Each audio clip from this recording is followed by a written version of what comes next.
বাথরুমটা দেখাবো তো নিশ্চয়ই।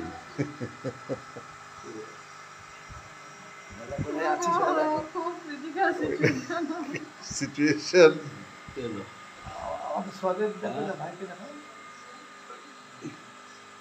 আমরা এসছি নদিয়াতে সহদেবের তত্ত্বাবধানে যে অফিস এখানে হচ্ছে, সহদেব কল্যাণ বসে আছে, আর প্রদীপ ভাইও আছে। প্রদীপ ভাই একটু বাথরুমেতে জলের ব্যবস্থা করতে গেছে প্রদীপ।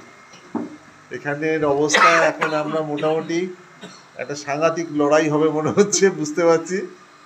সারা রাত জেগেই কাটাতে হবে এবং তার একটা প্রস্তুতি পর্ব চলছে। বাথরুম আছে, বালতি নেই, জল নেই, কলও নেই।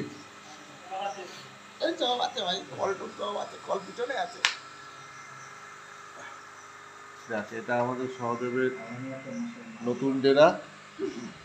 না, সহদেবের দাদা ভাইয়ের বাড়ি, সহদেবের ভাইয়ের বাড়ি। ঠিক আছে, সবকিছু ঠিকঠাক চললে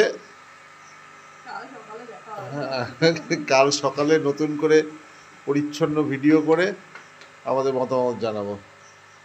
ভাড়াও দেয়, বালি সরাবে কোথায়?